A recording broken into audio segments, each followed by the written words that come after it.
Podcast starts now. Wow. What's up, everyone? You're listening to StraightioLab in New York City. The last of a string of gorgeous recordings. I mean, I'm sorry, but it's like, who else is doing Julio Torres, Adam Friedland, Monét X Change? I would like to know. No, I just want to know. Literally, I'm just curious. Because I've listened to these other girls. I'm just not privy. I haven't heard of anyone doing it like we are. I'm open to write-in suggestions. This is an amazing thing you're doing. Do you think we need to start a beef? Oh, well, I think we need to do something is the answer to your question because the stocks are tumbling. Stocks are tumbling. They've never been lower. This is sort of like when everyone bought GameStop and then sold it. You know how like in the 50s or whatever, like, and maybe even now, like a publicist would be like, hey, like, so you are actually going to date this actress because you both have movies coming out and like, just do it for a year. And like, then you're like, it's going to help everybody. I think we need agents for beefs. We need to be like, I want to set up a beef with another podcast that is like going to be mutually beneficial and like just for a year, like, so you guys can like post how much you hate them, they'll post how much I hate you, and both of you will become wildly successful from it. What? Sorry, I have an amazing question for our guest, but we can't bring her in yet. I have an amazing question. Fuck. Okay, can we bring her in? Yeah, let's bring her in. Please welcome to the podcast, Monét X Change. Bring me in! Yes, tag me in, coach! I just had a genius thought, unfortunately. Okay, yes. Unfortunately. Sometimes you can't choose when you have a genius thought. Yeah. It strikes you. I have mine on the toilet a lot. Yeah. Yeah, I think a lot there. Oh, I'm going to the bathroom right now. So when Drag Race girls fight, do you ever think like this is going to be mutually beneficial? Like, are you ever like, I got to get to the girls talking about me, so I'm going to start a fight? You know, I don't think so, because I think drag queens are so narcissistic and self-centered. They think that they are the one. They think that I don't need to start no beef with no bitch because I am that girl. I was like, you're not. You went home third, and you're not that girl. You know, so I don't think they intentionally start them. Also, the Drag Race fans take it so seriously. Sure. That when girls fight, they're like, ugh. And like, it's like literally like name calling on Twitter, and they're like, ugh, I can't believe the fandom acts like this. And they get so up and they get so butthurt when girls have little tiffs back and forth. Like Willem and Mistress Isabel Brooks had a whole thing. Yeah. Even how Mistress got on the show, the fans were so up in arms. Like, she is such a conniving, nasty troll. I can't believe she would treat and talk to people. I'm like, girl, it's fucking, it's kind of curse. It's fucking television. Like, please. So yeah, I don't think that the fans will be. Well, because then if you don't do that, then you're accused of being boring and of not having enough personality. So like, you gotta like pick one thing. Like, Drag Mistress to me is like gold. Oh yeah, Drag Race fans are Goldilocks. Like it's too mean, it's too nice, it's too hot. They cannot find a happy medium besides just enjoying television and let it be television. It's insane. It is insane. I think going forward, maybe there should be some deals made before you start. Oh, for sure. I mean, I am petitioning. I am actively. Maybe I should start what was that thing when you walk around people and make people sign a petition? Yes. Yeah. I want there to be a physical fight on Drag Race. I am waiting. I want it to be the Drag Race Bad Girls Club. I want someone to take a steaming machine and hit someone, and it become a physical fight on the set. I mean, that would be so amazing. I mean, we do just need sort of like RuPaul's Death Match. Like, we do need like a sort of like boxing night or something. Bring that back. It would be so fun. I mean, it would be amazing if there was like, they were in the workroom, everyone's having like a fight, like a verbal fight. People are reading one another, and then suddenly one of them is like, and then just punches them. Could you imagine? They keep on losing the Emmy. Y'all, give the girls alcohol during the day and get us a physical fight on Drag Race, and we as loyal fans of the show will pressure our voting people in the Academy to give Drag Race another Emmy again. I want to see Hormona Lisa literally slapping someone across the face and then tripping them so they fall on their back. God, I want it so bad. Oh my God, yeah. Like, honestly, the last season when Lexi came back from outside and she realized her garment had been spray painted on. Yeah. I thought, like, because I was in the pit stop watching it, and the producers were like, this episode gets really wild. I'm like, how wild? They're like, girl, really wild. So I was like, we're going to see a fight. And I was like, it's going to be a fight. They're like, girl, just watch. So when I saw her come back in, the steam that was coming out of her ears, I was like, oh, she's going to hit her. Mm-hmm. Yeah. Of course, it didn't happen. But like, I was praying.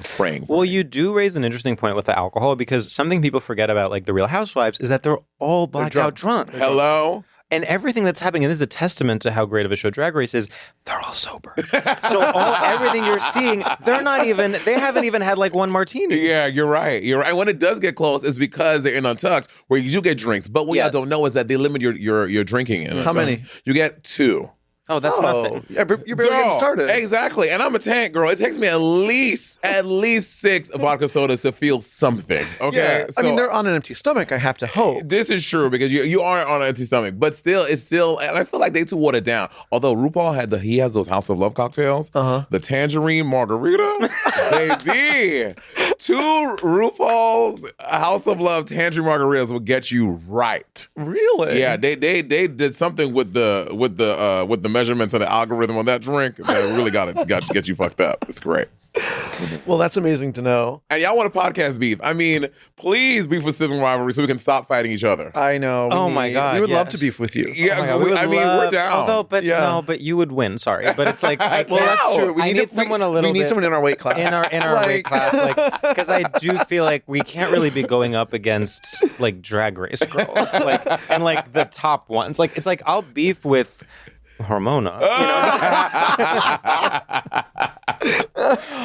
Although I just want to say congrats to her. I think she either got engaged or She bought got a house. engaged. Both, I think. Both. Yeah, I think okay, both. literally, who's doing it? I know, right? And like her cute little fiance. No, I actually- so that was so adorable. juicy. The I was reason like, I keep wow. mentioning her is because I love her. Like, it's not. Of course. No? It seems a little. Your tone seems a little pointed every time you say Okay, well, Ramona. I want to say I love her and I want to be in a beef with her. Like, I think she and I are like. Well, it's like when you have a crush on someone, so you're like a little mean. Yes. Yeah, I feel that. Yeah, and I just love how like domestic and normal she is. I know, she she's really just like is. a She's girl. She's really random. She's just like, at home baking cookies, Yes. with her fiance. Like it's like very trad wife vibes. Yeah. Like Hormona Lisa is the Nara Smith of Drag Race. You know what I mean? Yes, Literally. exactly. Yeah. No, she's running the PTA like the army. 100%. Yeah, I like her a lot. So, but I think we can maybe be in a feud with someone even like more serious, like The Daily. Terry or Gross. Terry Gross. I would love Ezra to Klein. I would love to be in a feud with Ezra Klein. I don't know. Ezra Klein is like a political got it. commentator. Okay. He recently came under fire because He's like the Hormona Lisa of the New York Times. Yes, he Okay. is. Interesting. Yeah, Okay, good. but way I'm more painting a picture. way Okay. more successful though. It's like what if get this? What if Hormona won? Oh. Can you imagine a world like that? No. And again, I say this as a fan. But imagine if Hormona won, and it's like then we would have to all sort of be like, okay, so what is my opinion about this? Where do I stand on the fact that Hormona won RuPaul's Drag Race? Yeah, do I still support Drag Do I Race? still support Drag Race? Do I unsubscribe? Hormona? Like, It's what do like, I do? and again, as one of Hormona's biggest fans, it's like I like her because she's an underdog. Would I like her if she won? I don't know. I know. Yeah. If wow, I'm trying to think of the Drag Race cinematic universe where Hormona Lisa wins Drag Race. What would the world be? Well, I'll tell you one thing: Kamala would have won. But and what I was going to say, which I actually think still works, there would be Civil War. Civil War. Hormona Lisa wins. Kamala's Hormona wins. president. There's Kamala- Civil War, yeah. and Kamala like keeps not doing good enough speeches to end the Civil War. But they're goofy. Yeah, You they're gotta goofy. shout out Goofy. they're They're goofy. going and she always viral. ends with that laugh. You know what I mean? always ends with that laugh. for sure. Oh my god! So I just used the restroom in this building. Yeah. And baby, the budget is up because the public restrooms have bidets on them. I saw that too. They have bidets on them. They have little tushy bidets. Maybe they're a sponsor. Bidets out here Wow. on the public bathroom. Everybody sitting their ass on. That is nice. See, when No. you said the budget up, I was like, we went to different bathrooms because when I went in there, it felt like a Mortal Kombat level. There's like the light is flickering, like there's Yeah. like random dampness. Which actually makes the bidet seem even more creepy because you're like, well, I don't want that water. yeah, exactly. Shooting up myself. Shooting up myself. Yeah.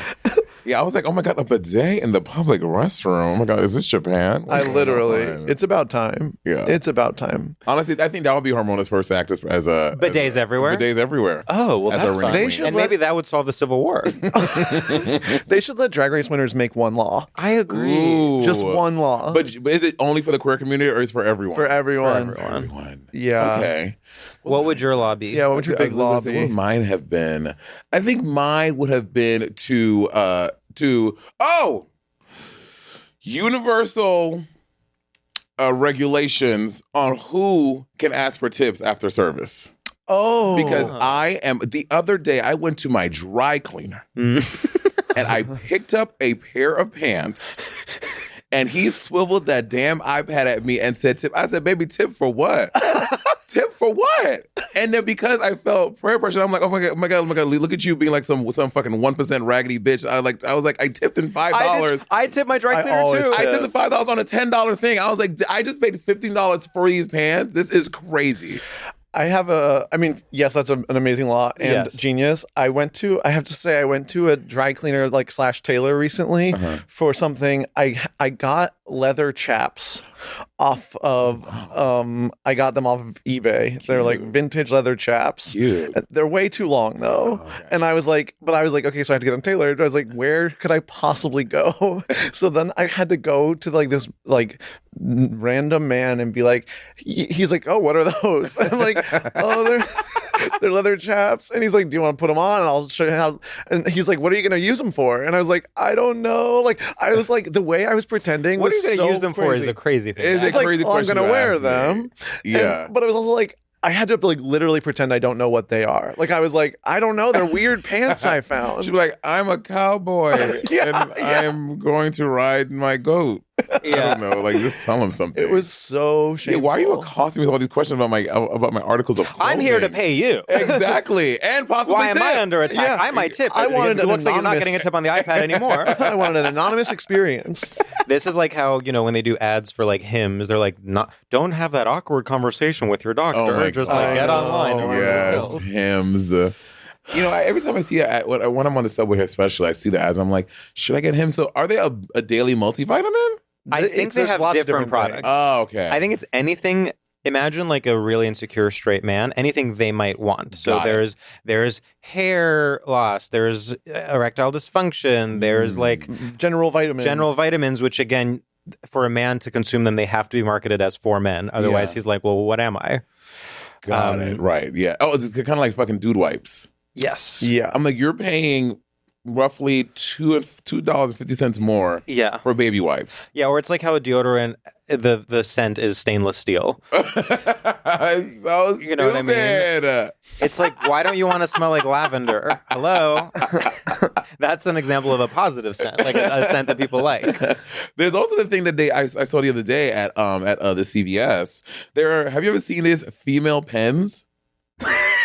Female pens. I have seen female earplugs. Oh my God. Which is my favorite. It's just literally for women and they're pink. What made the pen female? They were pink. They were pink. They were female pens. And they were, I clocked this up. It was $1.20 more for the female big pen as opposed to just a regular big pen. I think one of my great shames is that when I go into a thrift store, I'm always like, just which way's the men's? I'm not looking at the women's. No.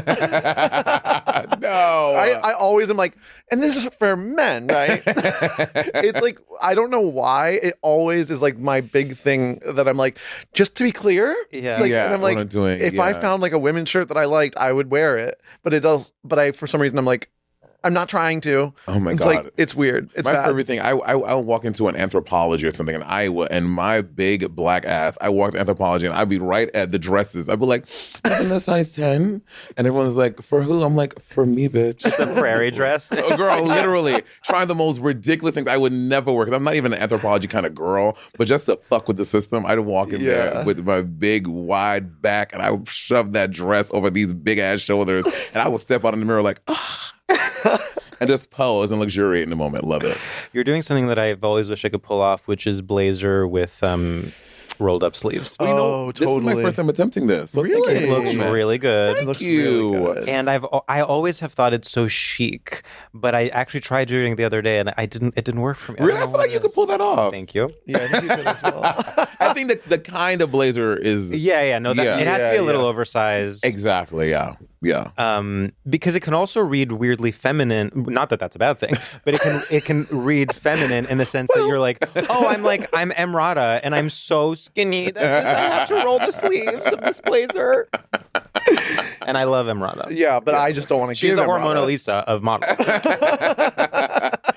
my God, I need to get more on the modeling thing. Like, I feel like when it's Fashion Week, I open my social media and like I find out all these. And say that. What's going on there? I know. Where were our invites? I did Fashion Week 2 years ago. I got invited to Fashion Week in New York. This is probably why I'm not invited or anything. It was the worst experience of my life. Like, the shows are just, it's so busy. It's so many people. And when I saw a social media clip of Beyonce going to see her nephew walk her fashion show, and she was pushed up in the thing, and people were pushing, I was like, oh, there's literally no hope for me. And that's how it was. Everyone is pushing you. Yeah. You're sitting like this. You're uncomfortable. I'm in a corset and I went in drag. Another mistake. And it was awful. I said, oh my God, I never want to do this again. I think it's humbling for everyone. It's like designed to bring you down, even if you are Beyonce. Literally. Yeah, it was. No, I wouldn't. I would. I mean, I would love to do like the European one, like go to like Milan, and go to like the Schiaparelli show, and all like that sounds like. Definitely. But here, I was looking at J. Crew. I'm like, I don't care about no damn J. Crew. But yeah. Well, no offense, J. Crew, if you want to have me again. No, thank you so much for inviting me. I would actually prefer a gift card, J. Crew. Honestly. I don't need to go to a fashion show. We keep doing this thing where we were like, we mentioned J. Crew like 3 episodes ago, and we were like going off about like, well, we don't love J. Crew. No, we actually and it's like, do. actually, we do. Like, J. Crew, this is a message to you. We're in. No, we're in. Whatever it is, we're in. Yeah. Yeah. Yeah.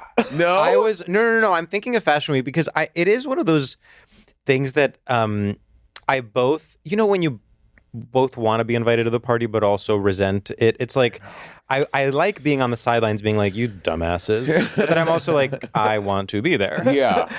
Also, we're at a time where you like see like, obviously shit is crazy and you're like, oh my God. And, I'm like, fuck the system. Fuck capitalism, blah, blah, blah. But I'm like, but I'm actively participating and I would totally go to the fashion show, Yeah. It'd be so nice to have gone like 4 years in a row and then be like, this year I can't do it. Totally. That's the fantasy. That's literally, it's like how I feel about the Just for Laughs festival. Oh my God. Literally. Like, well, I've been there, I've done that, and good for you. Like all the young people are going. I mean, I see how it's good to go to, but it's just not really for me right now. Totally. Yeah, I've done a few of those. They're fun. They're cute. No, they're fun. They're fun. Yeah. It's a great, just not for us. It's right a great way it's a great way to check in about budgets because it's like some years there's an open bar at the party. Some years you have to literally go and find like a manager or agent so that they can buy you a drink on the account. That's crazy. That's crazy. That was bleak. Damn. That was we went the year.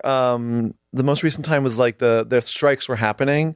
So I think there was like something up with like the sponsors where they were like, it would be unethical to sponsor this or something. There was something. So literally like the one sponsor was like a lighting company. Like it was like. Yeah. Whereas the first time I went, which was probably like 2017, 2018, I walk in, Jerry Seinfeld, like, every famous comedian. Like I was like, wow, I've really made it. I'm in a room with Jerry Seinfeld. Yeah.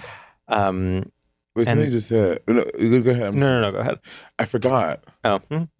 It was like on the tip of my tongue. I was gonna say and I forgot. This happens to me. And I'm like, is it because I'm like, am I losing my mind? I feel the same way. Yeah. And I sort of am like, it's getting worse. It will only get worse, obviously. Unless we get hymns for your brain. Sometimes I literally pick up my phone. Like, I'm like, oh, I'm going to do this thing. Pick up my phone. And I had this pause and be like, okay, you picked up your phone because you were going to. Yeah.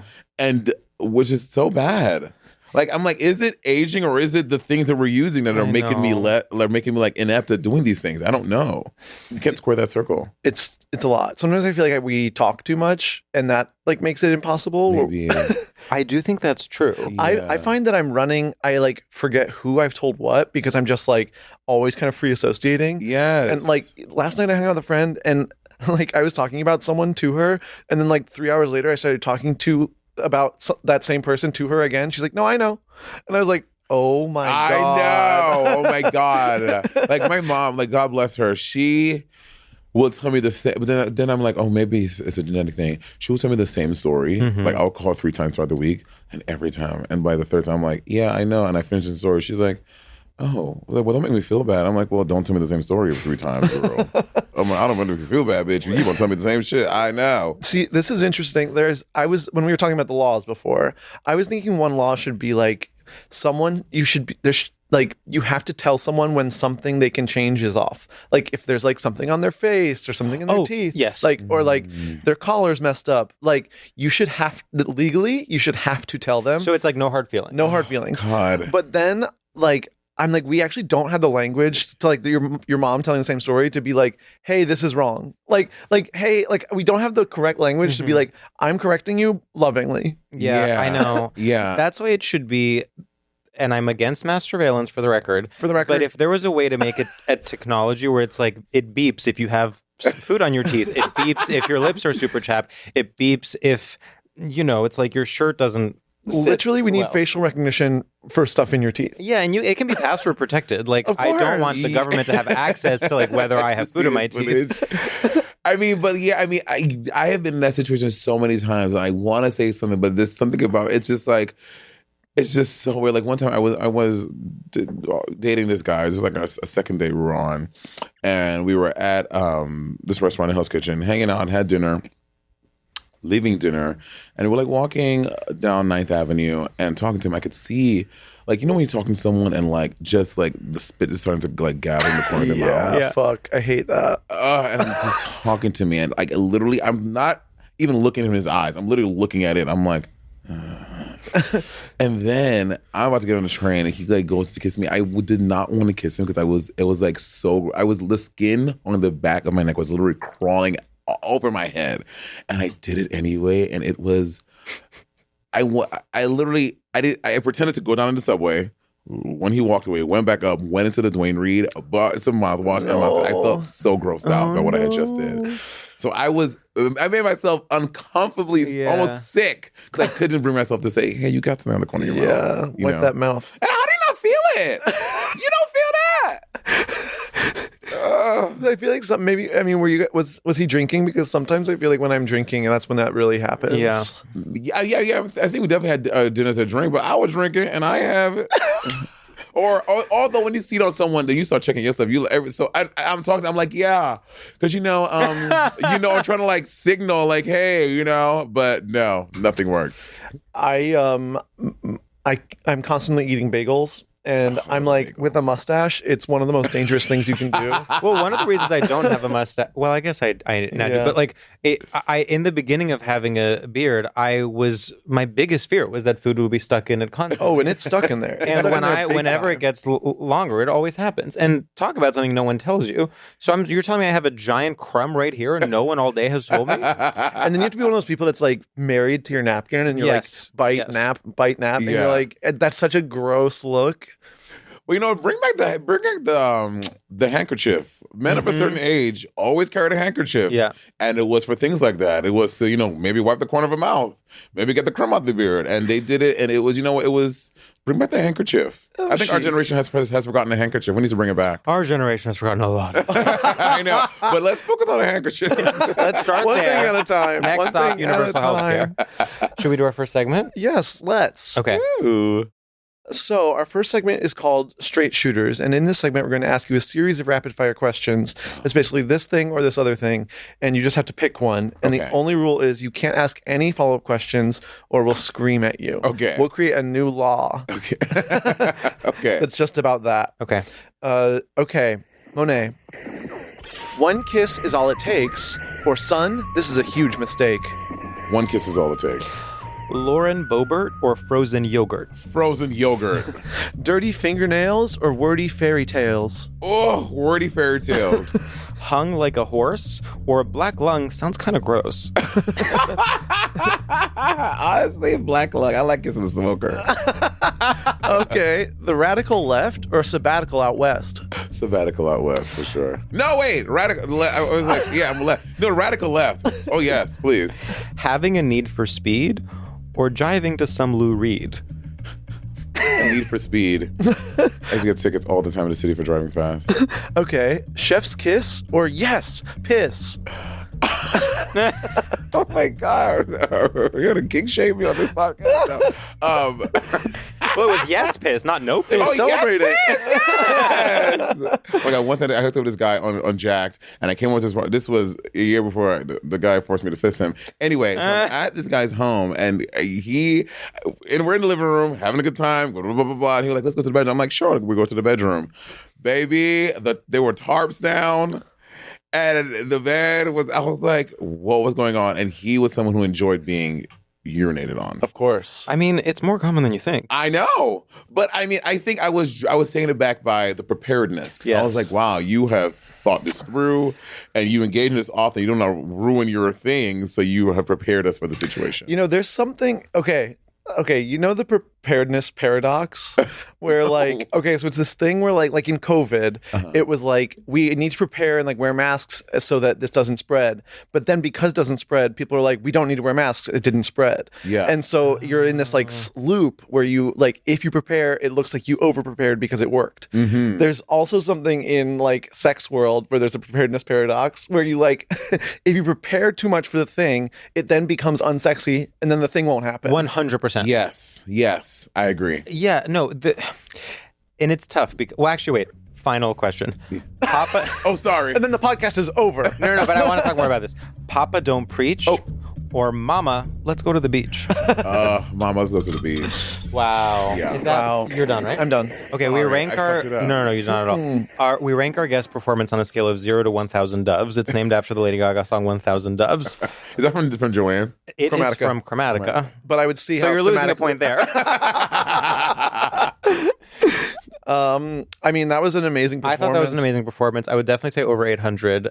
Obviously, taking points away for not knowing it was from Chromatica, but I mean, I'm going to go a clean 901. okay, 901. Yay, thank That's you. amazing. Yeah, Thank you. Okay, so in terms of preparedness, I think oftentimes being like the tarps are unsexy can come across as kink shaming, but I'm not talking about the kink. Yeah, I'm talking about the tarps. Yeah, the tarps. Yeah. And I think so much of like shaming things like polyamory or like kink is about the like nerdiness behind it. preparation. And the preparation and Yes. and like the taking the mystery out. Yes. And it's difficult to separate those two because I have no problems with any kink whatsoever. 100%. But if someone sends me a spreadsheet, I'm not hard. It's not. Yeah, it takes me out of the world. I even find in, I'll say it, anal sex, when you like put down a towel, say you're using a silicone lube that stains, but you put down a towel I'm not doing that. and you're like, okay, well now it looks unsexy. Now it looks I like you're know. disgusting. I'm I not know. putting down anything. But then your sheets that could get stained even just from the lube. Wash them. No, it gets doesn't stained get forever. stains. And I got these BOGO at Marshall's. I do not want to stain these sheets. I like these sheets. I like these sheets. Yeah, I agree. Well, there's this Instagram. Obviously, they're targeted ads. Popped up the other day. Have you guys seen this sex blanket that you use? Yeah, I've gotten this ad. Is it? Oh, you. Okay, I'm gonna say how is. I haven't used it, Yeah, but I've gotten the used it. ad. I've gotten the ad. I don't want the girl stuff. And what is it? So it's a blanket. What makes it? First of all, I've never had sex. Let's start there. whatever it's made out of, the fibers, whatever, it's like it's washable. Like silicone glue doesn't stain it. Like you can get things on it, and it will always come off. It's like a. But again, I don't know how nice it will look as part of your everyday decor, so you don't have to prepare. Just there. And I want to know what the texture is like. Exactly. What is the texture? Because I'm not buying it. I'm not Yeah. believing that this texture is a good texture. Exactly. One time, But- someone I know went home with someone, and their sheets were JLo brand, and so they said JLo, JLo, JLo, JLo, JLo, JLo, JLo, JLo, JLo, JLo on all over the sheet. Nuh-uh. Like how it's like Yes, Ralph Lauren, like polo yes. or something. That is the craziest thing I've ever heard. Oh my god. Okay. Well, was this JLo pre orange drink? If you know, you know. We're talking about her daily order, her viral. Yeah. This was probably, let's say, 2016. Okay. It was a Trump thing. We like JLo in 2016. But still. but still. JLo homeware is a Yeah. whole.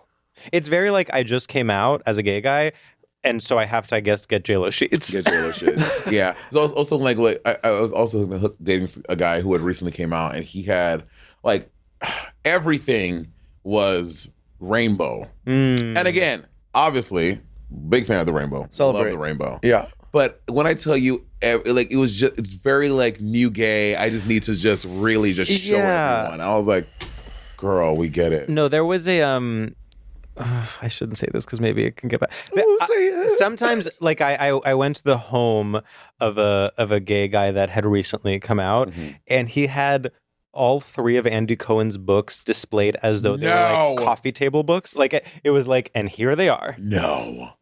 Well, that's kind of funny. Yeah.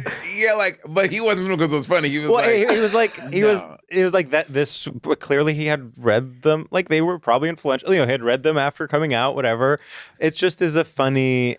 I'm trying to think what that was for me when I was first coming out. What I was gonna say is there's almost something respectable about that because like I did the opposite when I first came out. It was more like, yeah, but I'm still me. Yeah, and it was like, no, you're not. Like, like you're a gay guy. Like, you're gonna lean in. And I just like was a slow burn. Like, I was like, well, I still love like indie rock, and it was like, grow up. Like, you love Madonna. I think for me, I came out of choir college, so that's pretty gay. Choir college, girl. I mean, how gay can you be? Well, but also Christian? No. Yeah, it was just for the love of choir. So I didn't need to do much. Like, I was like, I am living it every day, 24/7. I think my way around what you're saying is I was like, okay, so my thing is John Waters, because that's both gay and like alternative. Like I can be like, look, I have a poster of Divine holding the gun. Yeah. That's cool. It's not Christina Aguilera, which is like faggy. Have you seen this thing on Grindr that Christina Aguilera is doing the alert sound now?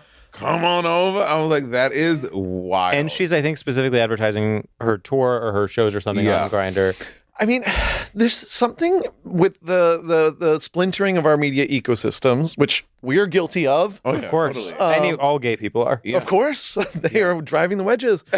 But there's something where I'm like, I'm sad for these like legacy acts where I'm like, Christina is a huge star. Like, why is she the sound on Grindr? Like, I'm like, why does Mariah Carey have to like go on a streamer? Like, why? Like, I feel bad for these girls that are like so respected that they have to like participate in our fractured media ecosystem. Well, I also think too, like with someone like Mariah, like I think that her and Christina are both two people who recognize how much the gays have contributed to their success and the longevity of their careers. Mm-hmm. So honestly, I think it's really camp that Christina is doing that because I agree. think her last tour did really well. So then she's like, bitch, I'm gonna do this one. So I quite like it. I enjoy that they're giving back to us for all of the $9.99 we spent on them, all the hours that we spent downloading Come On Over on LimeWire over dial-up internet. I think you downloaded the song, then you listen to it, and then 30 seconds in you hear, this is AOL Music. And it's like, she's giving back to us for all we've done for her. No, that's true. Totally. True. And I also think the Grindr specific part does sort of undo what my argument was. That is fun that it's so gay coded. We also forget how many new kinds of media people had to adjust to. Like when MTV first came out, it wasn't like it was a choice to be like, I am joining this kind of movement. Sure. I'm making a music video that's going to be on MTV rather than being like a pure artist than just doing it for the music. Like at every stage, you sort of had to decide, how am I going to do this new media thing my way? And now, like, it is true that honestly more people are on Grindr than are watching some legacy, like, oh my God, some legacy media that you could be on. Literally. Like, sure, you could put Christina Aguilera on, CNN. Is anyone going to see it? No. Well, so true. Yeah. We should put her on CNN. We should put her on CNN. No, I agree. Talk about the latest news. Yeah. I mean, that's true. Like Lizzo has been doing these TikToks about like the industry and like how it's all functioning now. And I'm like, the way she's putting shit into perspective, I'm like, I haven't even thought about that. It's crazy. We need to talk about Lizzo. Ugh. So love her. First of all, there's so much to talk about. Okay, so in terms of what you're saying, I also have been finding it really interesting that she's sort of like pivoted to critic. Yeah. Like to music critic. Yeah. And she's very smart. But we have this concept that I'll let Sam explain on this podcast. It's called Lizzo's Pass. Okay. It's called Lizzo's Pass. Oh, God. And it's when an artist is like, has a lot of buzz, is very cool, is like coming up really fast, and they get to Lizzo's Pass where they have to decide, are you going to be like cool, go Pitchfork, or are you going to go Target? And you have to make a choice. And Lizzo chose Target at the time. She chose Target. People don't remember I mean, I'm sure you do and I do as fans, but people don't remember, people that only know Lizzo now don't remember, she used to be like alternative, buzzy. Cool. She was like Yeah, from Minneapolis. Like, she was very like cool. What the hell, my phone? Yes. Yeah. Like, And yeah. then she was like, I could go the route of being like super alternative, or I could go the route of being super mainstream. And she definitely chose mainstream. She was like, I'm going to write empowerment anthems for moms. For spin class. For spin class. And yeah. And so we were saying this came up because I felt like Chapel Roan is at Lizzo's past currently. She hasn't decided yet if she's going to go Target or Pitchfork. And it's very unclear. And you can see, FK Twigs went Pitchfork. Charlie XCX went Pitchfork. Do you find that that happens with drag queens?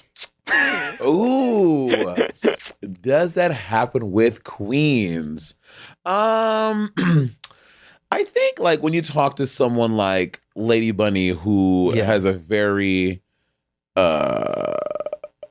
she has a very staunch take on like drag. Like she loves how subversive drag was and how it was this thing in a nightclub, and she misses that and she wanted to be that. Yeah. And she kind of wags a finger and like shades the girls who got on Drag Race and went quote unquote mainstream. Yeah. And as someone who came up in drag where I was a New York City queen, I started drag because I did not start drag because I was like, oh, it's going to get me. I want to be on RuPaul's Drag Race. I started doing drag because I was figuring out my gender and my identity and like what that all meant. And drag informed so much of that. And I did it because I just loved working 7 shows over 5 nights a week in New York. I loved working my 8-hour work day, getting home by 9 p.m., painting my face for 3 hours, going to the Ritz at 1 o'clock and staying out until 7 o'clock in the morning. I fucking love that shit, you know? Yeah. And then but now with Drag Race, I think Drag Race is like the Pitchfork moment. It's like you get there and like you're choosing to go that mainstream. Drag route. Race is Lizzo's past. Drag Race is Drag Race Lizzo's past. It's like if you go on Drag Race, you're choosing Target. Yeah. But there are some girls who... Some girls don't. They don't. They get there. It's like... Oh yeah, they regret. Not regret, but they're like, yeah, go ahead. It doesn't really happen for them in that way. I think they're like out of the girls who get on the show, there are, and I think everyone who gets on the show is trying to get to the target, blah blah blah blah blah. But I think some girls it doesn't happen for, and they just end up going the other path. Not that they wanted to, but that's just kind of what was dealt to. Yeah, it was dealt. I'm curious about Lizzo's past. I love that. Yeah. This is a change of, have we covered all we wanted to with that? Okay. One thing I've always wondered about being on Drag Race is like being gay famous. Is that like insane for like dating purposes? Like, is that weird? It is weird. It is weird in terms of like when I tried dating in New York, but I feel like in New York, there are so many options. I was like, girl, I would go on a date with a guy and like it would last for a thing, and then they would find the next best thing and move on. You know what I mean? But I think when I went to LA, I intentionally wanted to date, and I took that very seriously. And I think in LA, everyone is kind of like on the scene, and everyone is like connected. If you go on a date with someone, they have to tell you that, oh yeah, I used to thing for this artist, blah blah blah, and that got so annoying. And then they bring up the drag, and then they try to act like they have no idea you're on Drag Race. Yeah. And then later I'm like, so I wasn't gonna say anything, but I know. I'm like, oh God. And then they go to the whole thing. You talk about that, and then you hook up with them, and then they can't get hard because they're never. Anyway, so it is annoying in that way. But I do think that I'm always so happy that RuPaul gave me the opportunity and the platform to do this thing, and now I have shifted into, being able to support myself in my art and my career, and like really, really do that, and really and take care of my family and stuff like that. So I do love all the benefits of it, but dating and fucking when you are gamers can be a little like, oh, God. Yeah, I'm like, baby, go get the Trimax, go get the pills, take that Viagra, and let's get to work. Let's get you a Hims promo code. Please, girl. Please. But I will say, this year I started doing gay cruises. Oh. And that is like, you're literally Mickey Mouse on the Disney. You're Madonna. I mean? You are Mickey Mouse on a Disney cruise. People are stopping for pictures. But I think for the most part, the gays, especially at parties, they'll like chill at a party. Although sometimes, baby, it's like they pull out a phone and I'm like, not tonight. Let's wait until we're by the pool tomorrow, girl. Not tonight. But for the most part, they're chill on there. But on gay cruise, you are like, you're a gayness person on a gay cruise. And if you're going to participate in that, you have to just it is what it is. And you just move on. Yeah. We need gay cruises with yonder pouches. What's a yonder pouch? It's where you put your phone in. Oh, I've seen those, yeah. Yeah. In fact, I would say we need yonder pouches pretty much in most public places. Actually, 100%. Like restaurants. My God. And I'm like, I get the debate about phones in schools. That's not my world. I don't have children. Yeah. Nor am I one. But I'm like, what I know is what it's like to be in my 30s as a gay guy. There are phones everywhere, and it is making people dumber. So let's just yonder pouches. Yeah. Yonder pouches. Do y'all put phones away at bed? Like, my boyfriend likes to put it in the bathroom. I've made no effort. Like to go when you go to bed? Yeah, go to bed. He puts it in the bathroom. No, I wish. Mine. When I'm at home, like I at least put it on the nightstand. When I'm alone, I literally sleep with it in my hand. Like it is touching. That's crazy. It's like I'm like sleeping like this. Oh no! I'm like, because if I wake up for even 1 second, it's this. Sam, no.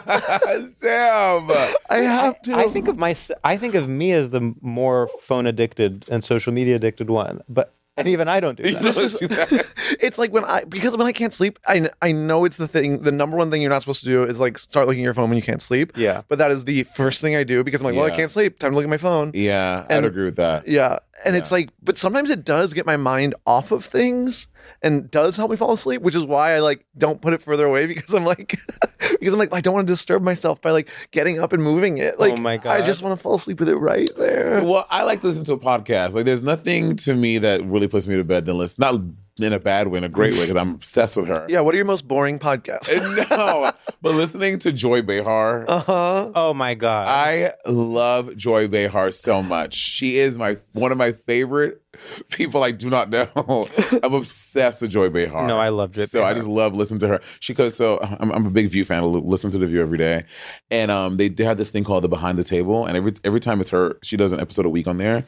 So I just like, it's like my favorite day of the week. I listen to Joy. Only a gay person could be like, Joy Behar's voice is soothing to yes. Yes. Because you know, Donald Trump, I don't know. She's white, I don't know.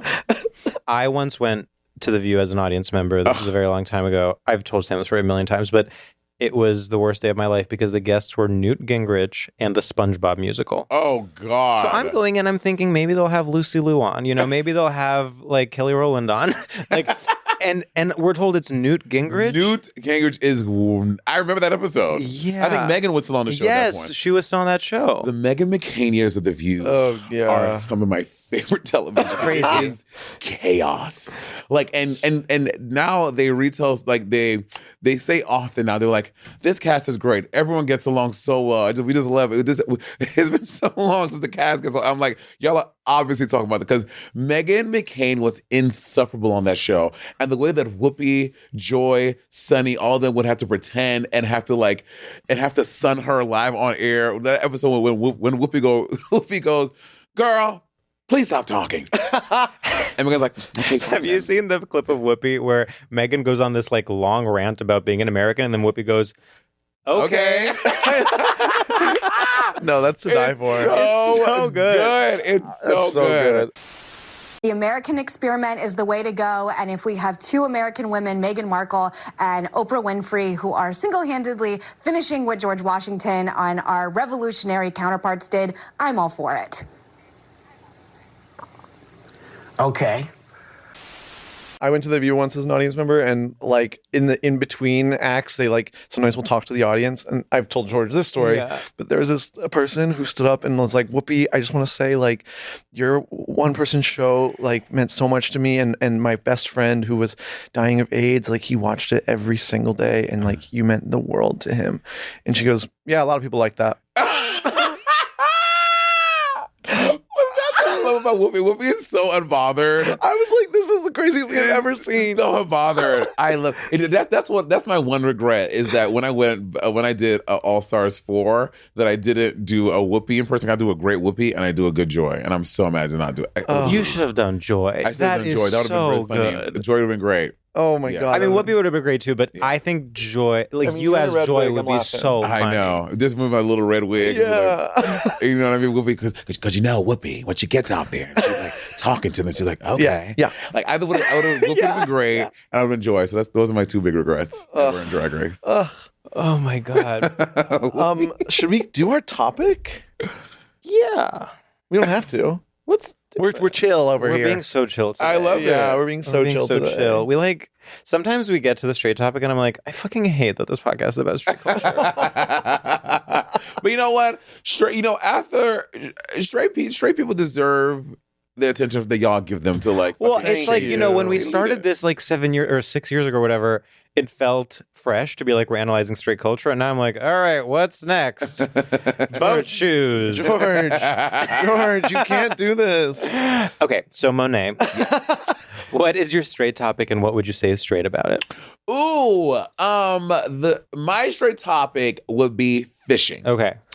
You know, I think a lot of us grew up in this society when we were told that fishing was a man's sport and they fish, and you always see that. Remember when that fucking thing was all over, as seen on TV, the I use batteries, not gas. I'm the funky boot. The little fish on the fucking fish thing. Oh, dances. big mouth bass. Big Mouth Bass. Yeah. I remember that fucking commercial. So like, and it was like Avatar, like get it for your dad on Father's Day. Like it's so like masculine, so machismo about fucking fishing. And I'm like, no, everyone can fish. And fishing is, it has been not co-opted, it has been adopted as straight people by their thing, especially straight men.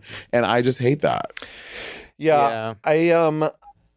Do you have a relationship with fishing? I was going to ask Monet, do you have a relationship with fishing? So my family's from St. Lucia in the Caribbean. I grew up in St. Lucia a really, really long time, which is famously an island. There's a lot of water, a lot of beach, where people fish all the time. And I've never fished, but I mean, I knew my mom fished, and you know, I come from a strong line of fierce, proud Black women who did amazing things, and a lot of women in my family fished, and so I grew up seeing women fish all the time. So yeah.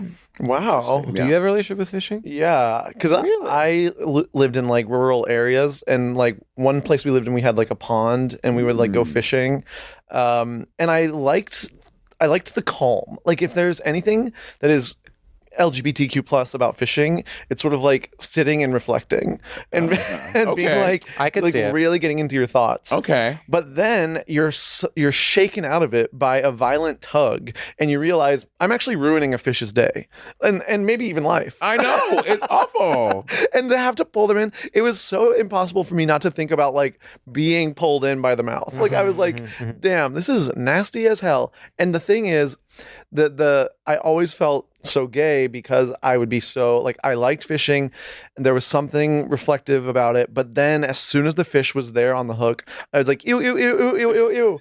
And like my dad would have to like take it off and like do the rest with it.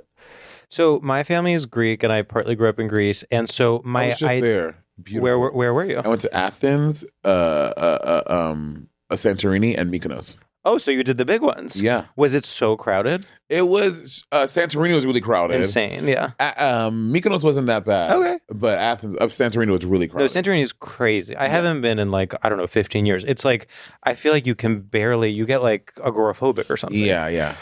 So my idea of a fisherman was like, you know, 150-year-old Greek man, skin just leathered to hell, like cannot hear anything but is just shouting, is like on a boat that has fully 15 holes on it. Like it's very, and then somehow he comes out with a full octopus, and then it's like hung over the thing.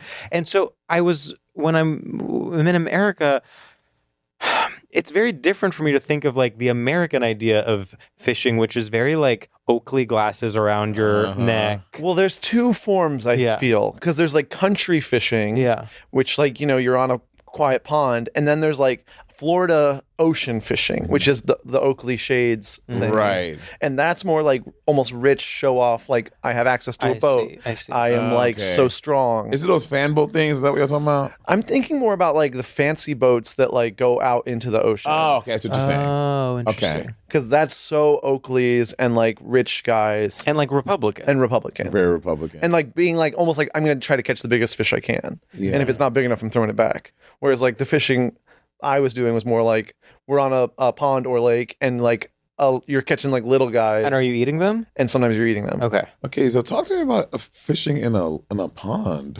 Yeah, it's a bit gross. It's a bit gross. Like a pond? Like a pond. And y'all eat it? Yeah, we were eating it. That's like catfish, right? It can be. Yeah. Real bottom feeder stuff. Yeah, like I could get down with the ocean, but a pond? Yeah. With like dirt and stuff down there? Oh yeah, there's dirt. See, that's the thing that gets me too about like man-made lakes and stuff like that. I don't get it because it's not sand down there, it's mud. No, Yeah. I agree. I really struggle with anything enclosed. Right. Having grown up around beaches, I need it to be part of the rest of the earth. Yeah. Yeah, and that's what kind of, and you know, I've been fighting the internet about this, especially people from Chicago, because I do not get down with this beach that they're calling. Oh no, but Lake Michigan's different. It's not a beach though. It is a lake. That it is a big lake, beach. so you don't see any land. Monet. It is a Lake Michigan is a lake, not a beach. Oh, but it is a beach. Have you been? I have not been because I Oh would my not. God. I would not step my foot in such a place. You haven't been because you're afraid of the truth, which is that when you get there, you will say, "Oh my God, I'm at the beach." Is the water blue? Oh yes. Is it? Oh, it's a gorgeous blue. I'm going to tell you something. I was a skeptic. I never believed it. I was exactly like you. I visited Sam's family. I went to the beach. I was like, this is crazy. I feel like I'm My on a family beach. now lives on the Michigan side of the beach, but it's gorgeous. But Like I clear water. really never thought I would feel this way. Like I find lakes to be dirty. I really need. I know what you're talking about because I know the lakes you're thinking of. Yeah. This lake is gonna blow your mind. The lakes I'm thinking of, they're always in some like indie film with white people at a place, and they're like, there's a rope they swing into, and everyone like those are the lakes I think about. That exists. God, of I know course. exactly what you're You know talking what I about. mean? Yeah, Well, yeah. of course. And those lakes exist, but this lake is so different. Okay, we need to go with that. I need to go. I need to take myself to the lake. And I've been to Chicago several times, and it was always, especially in the summer times, everyone was always talking about this goddamn beach. I'm like, I'm not going to the beach with y'all, bro. No. But I need to do some investigative journalism You have to do some investigative and journalism. go experience it myself.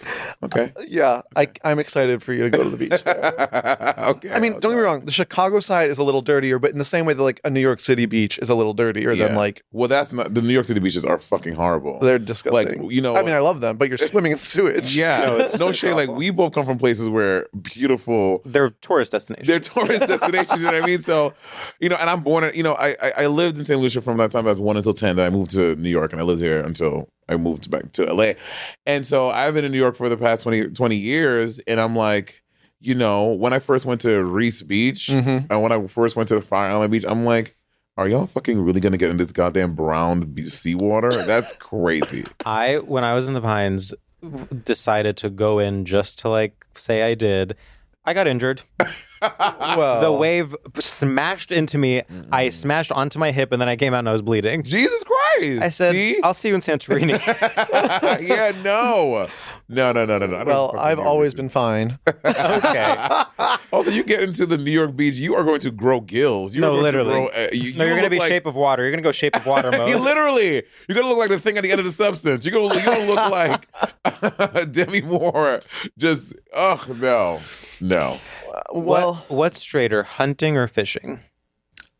I do think hunting's a little straighter, but I want to say there's something wealthier about like, especially the thing. So obviously we can't talk about fishing without talking about like the trope of like the Tinder guy holding the fish on the boat. Yes, classic joke. All guys on Tinder are holding Holding a big fish on a boat. Uh-huh. Joke as old as time. Yeah. As old as 2011. But there is something where like, yes, Tinder guys also sometimes you'll see them like with a deer or whatever, but the fish does imply a certain level of wealth. Yeah. Because you are on a boat, and that means you have access to a boat. Yeah. And I have to say, I've talked about this on stage. I've maybe talked about this on the podcast. One of my greatest shames is I find that picture hot. When With the guy with the fish on the when boat? I see the man holding the fish, I'm sort of like, now that's a man. It does something to me. Because you and obviously are attracted to that kind of like button down, tucked into khaki shorts. It's always done something. Americana. and I'm as I'm Colonial talking. blue. Remember Yeah. when I said that my dad would have to take care of the fish because I was grossed out? It's a father thing. Oh, yes. It is that for you. It is that for me. Yeah, I don't say that same thing. I don't think a man holding a fish does anything for me. No, because for you, it's mother. Yeah, it's my, Exactly. it's like, yeah. And if I saw a girl, then I'm like, oh my God, she's hot. I was at a bar in LA the other day, and there was this woman next to me. And like I've only ever been with men. I've never been not because I'm a gay man and whatever. So been with this woman, but for me, and I know this is a toxic thing for me. I know.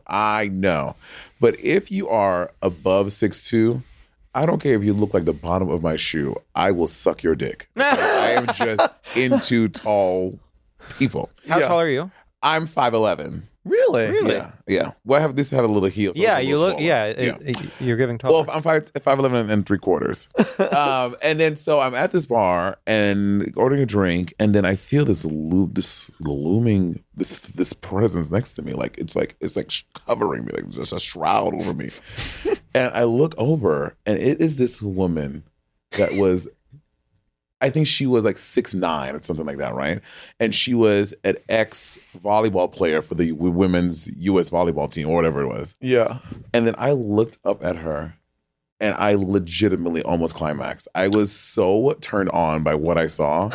And so if there are any tall ladies out there, the market is open. You just want to be engulfed. I want to be engulfed. You know what I mean? Yeah. And this woman, she was just so tall and so statuesque and so beautiful.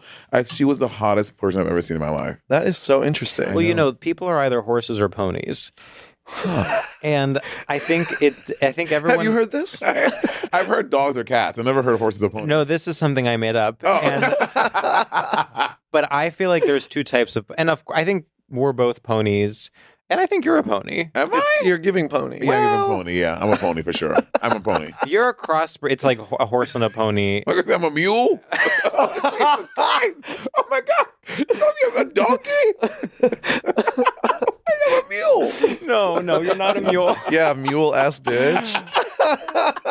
Like you're a cross between a donkey and a horse. But I think that if you're a pony, you're either attracted to horses or scared of them. Okay. And I think, I wouldn't say I'm scared of them, but there is something where I'm like, I get nervous when I see a horse because I'm like, what am I going to do with all that? Well, it's like the fear is attraction. You know? Do you think? Yeah, maybe. Sometimes I'm like so scared. I'm like, nice.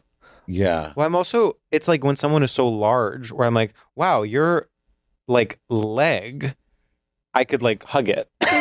Please. I know. Yes. George, Or you're just turning put me it over on. my neck and choke, suffocate me with that fucking thigh. I love that. Do you like a thigh? I do like a thigh. Yeah. I do like a thigh. I realize just scrawny, like really skinny guys is just hard for me because I am just a lot of person. So like I just need a little meat and a little height. One or the other. You know. You're a pony. Yeah, I'm a pony for sure. Yeah. Yeah. I used to fuck this guy in Kew Gardens when I used to live here, and he was built like a fire hydrant. He was a short man, but he was like he was a solid person. Yeah. This is such a funny conversation. When someone's like a square, like they're like short and like wide, I'm like, nice. Yeah. Like, I'm like, you know what I mean? how'd you get to be a square? That's awesome. How did you get to be that shape? For sure. Yeah. I agree. God, that's good. Like a square. Well, any other thoughts on fishing? Okay, I there's want to go fishing. I would like to go fishing. I know. I actually. would like someone to show me, but maybe someone, Well, Sam, like you did it all your life. I did it, but I was always afraid of it. So it's complicated. Yeah. I think like I like the idea of fishing because I like ways in which you can interact with water. Mm-hmm. Like Are you a water sign? Cancer. Yeah, you're a water sign. Yeah. I'm a Pisces. I love water. I love water. I think, is Cancer water? It It's is. a crab. Cancer, it's Okay, Cancer's okay. water, yeah.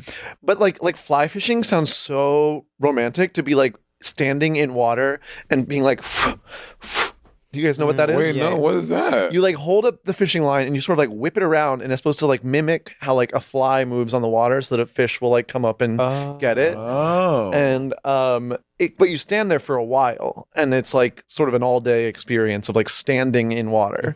And it sounds great as like a activity, but I don't actually want to catch fish. I just want to hang out in the water and have something to do with my hands. Oh, wow. I do feel more connected to fish than land animals. Like, just generally speaking, I'm more comfortable in an oceanic environment than I am like in the jungle. I want 100%. Yeah. Same. I sort of get it. Like, okay, so you guys are in community. Like, I know there's still predators and stuff. Like, obviously it's not all fun and games, but like there is a more communal, there is a more socialist community down there. Yeah. And whereas when you go to the jungle, people are like ripping each other to shreds. Literally. Oh my God, that is so true. Maybe that's why I feel more connected to water. Yeah. That is so true. Yeah. Yeah. Like a coral reef, I'm like, you guys have it figured out. Well, of They're course, just chilling. Coral Reef is just a city. Yeah. But it's like a city, it's like a Scandinavian city where they like have figured out. Oh, public yeah. transport. Yeah. It's I Copenhagen. agree. It's Copenhagen. Or it was Copenhagen. I agree with that. Oh my God, that's such a you love that take. Thank you. That's great. I'm mostly It's agree. mostly Finding Nemo based. Yeah. There's a lot I agree with in that, but then at the same time, sometimes if I'm running through a forest, I'm like, this is the true me. Interesting. Not me. No, You guys don't I prance through a don't. forest and I feel can like a dip deer? into a forest. I can dip into a hike, but it's not me. Like it's drag for me. If I'm on a hike, it's drag. Yeah, I'm not a forest. I'm not a forest person. I don't like sleeping on the ground.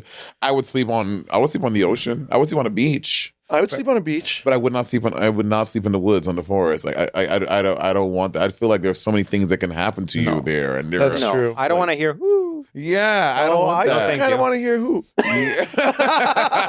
You know what I do No. want to hear? The sounds of the water The splashing. ocean. Yeah. Oh my God, yes. I mean, including like when I did the Survivor experience that came out, and we slept on that. Like, so we're in this jungle, and they tell it had not rained in so long in Fiji. And they're like, probably when they thought it was going to be clear. Like the week before, they're like, so it's looking like it's going to be a rainstorm. And we're like, God.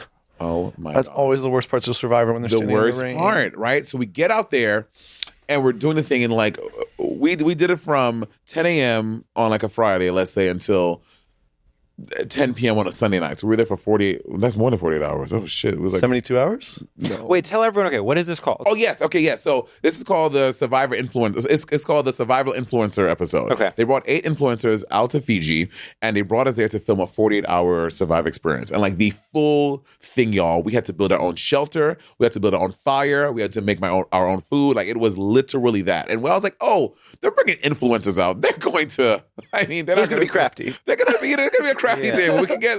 I can get some Cheetos at 1:00 in the morning if I need to. Nothing. It was a true experience. And it was like, and I don't know, I guess I just pulled out some primal leadership experiences, and I was like helping build a shelter. I had like a game plan. Like I was really like instrumental in getting our shit done. Okay. So then we're on this beach though, and our shelter wasn't sound because I'm not a fucking engineer Of or course. someone who could build a goddamn shelter. So it starts to rain, and it was legitimately from 6 p.m. in the night until 6 a.m. pouring rain on us, sleeping in rain, cold, miserable, awful. And then how I got when it finally stopped raining, because the sun didn't come out there until like 7, 8. I like went over to the beach. I laid on the sand, and that's when I felt most at home. When I was just on the sand by the beach, sleeping there, I was like, it feels good. So I think the ocean. I'm an ocean dweller. Can I ask you a question? Yeah. What's the choreography of the cameramen being there? So you're doing all of that. We're seeing it like, wow, I can't believe they're out in the wilderness, but there's a cameraman there. Yeah, they're like these camera people, they're on their hands and knees just following, just running around following you. And like they're not allowed to give you the time. They can't tell you anything. So you lose all sense of like what time, like your reference of time is so off. You have no idea, because as soon as the sun sets, the sun sets, and it's gonna rise when it's morning time. Wow. But like you have no idea. So at one point we were like, and they told us after it wrapped, the sun had set and we were there, and it felt like we had been there for fucking 12 days at that point. It was only like a few hours in. And we were like, can someone just please tell us the time? And and they wouldn't tell us. And we're guessing. We're like, okay, guys, I think right now it's probably like around 2 a.m. We've been here all night long. It was like, when y'all asked us that question, it was only 9 p.m. You'd only been there for 3 hours. Oh my God. But it felt like it was never ending. That is a nightmare. It's tough. So I've always, whenever in Survivor, when they like go to sleep, they all kind of like cuddle next to each other. Like, are you guys cuddling? Yeah, we did. We were on that hard ass bamboo, cuddling.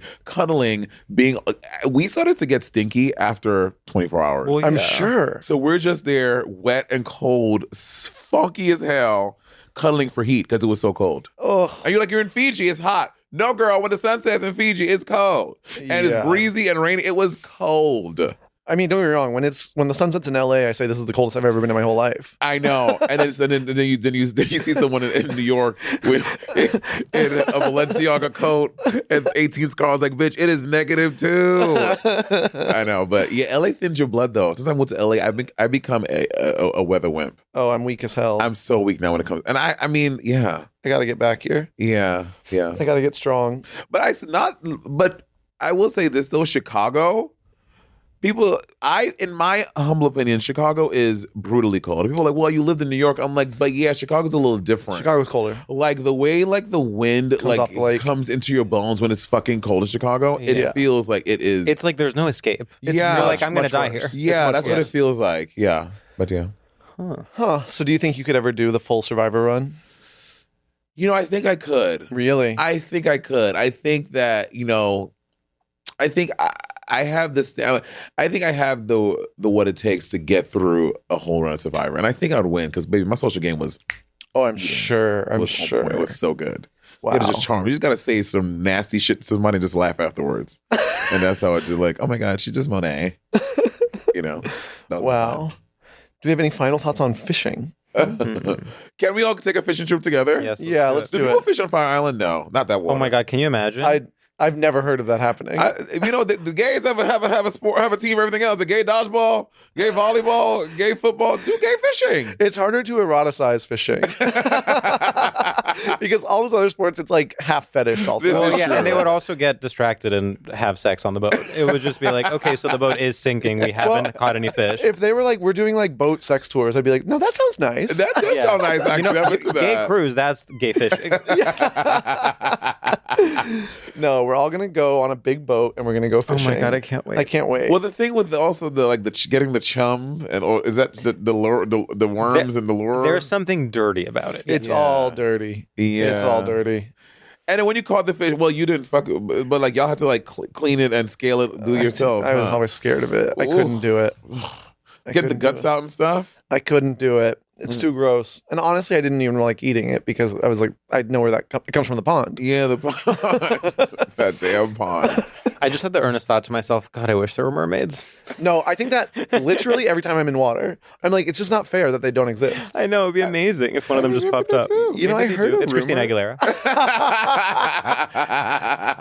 I heard that mermaids, like as a myth, come from like sailors being like really delirious and like also horny and like seeing a seal. Yeah. But also, I mean, we also romanticize mermaids. Like, y'all, if there were mermaids, they would be maybe evil, awful looking. Yeah. They're getting they're down there with no sunlight. They will look awful. They would be knots in their hair. Yeah, like it's not good, girl. Yeah, the hair would be pretty gross. Unibrow. No. The skin, no. Just like seaweed just stuck on her scales. Exactly. Or like when you see like those like seals like barnacles on them. Yeah. No, literally barnacles. Yeah. Well, also, imagine if they had fish eyes. Like that's what's on the side. Yeah, I don't think mermaids are the fantasy we want them to be. That's what it'd be really Have gross. you seen The Lure, Lure? It's this like horror mermaid musical, and the mermaids are like evil. Like they have like pointy teeth, and they're like, it's very good. Oh, it's good. The Lure? Okay. Yeah. Have y'all seen Aileen Dieu? Oh, with the Celine Dion thing. Is there a mermaid storyline in it? No, I just. You're like, if we're doing movie, bro. On things we thought. Oh no, but on things we thought would be good, or was it not good? Are you kidding? I thought it was supposed to be like really I thought it's like silly. camp. No, I mean, yes. Yes, but it only became camp because they asked the Celine's estate for the rights, and they were like, hell no, you can't do it. So that's why they named it Aileen Dior. Aileen Dior. I did it anyway. And the same woman who plays Celine the whole movie. So the same woman playing her at 53 plays her when she's 12 years old. With like and the opening CGI. scene is her at I think with Columbia Records in the thing. And she's just sitting in the camera pans her. Is this old bitch like, yeah. It's crazy. That is so funny. Yeah, it's so good. Well, I gotta check it out. Should we do our final segment? I guess so. I'm having so much fun. I know. What a This blast. is great. But time is money. Folks. No, time is Monét. Okay. Thank She's you. always working. Oh my God, she's always working. Okay, so Monet, our final segment is called Shoutouts. In this segment, we pay homage to the grand straight tradition of the radio shoutout, shouting out to anything, people, places, things, ideas that we are enjoying currently. We will go first. We make them up on the spot, and we have not thought of them even slightly. Okay. Okay, one came to me, so I can Please try. go first. Okay, all right. What's up, cinephiles? I want to give a shout out to penises being used as a gag early on in a film. So I'm thinking of like Forgetting Sarah Marshall, where famously you see his penis. I recently watched a movie called Splitsville with Dakota Johnson. Have you seen it? No. It's like two straight couples and they try to be open and chaos ensues. Let's just say that. Okay. But the first scene, you get a real penis gag. And I was like, we don't do this anymore. We gotta use male bodies for comedic effect. I thought it really worked. I thought it really set the tone of the movie, and I would like to see more of it, potentially with someone like Colin Farrell. And so I would really love to see more of that on screen. And I do want to say, I know this is a cliche at this point, but enough prosthetics. Yes. Enough prosthetics. Please put the real penises out there. Come on. This is actually the law I want.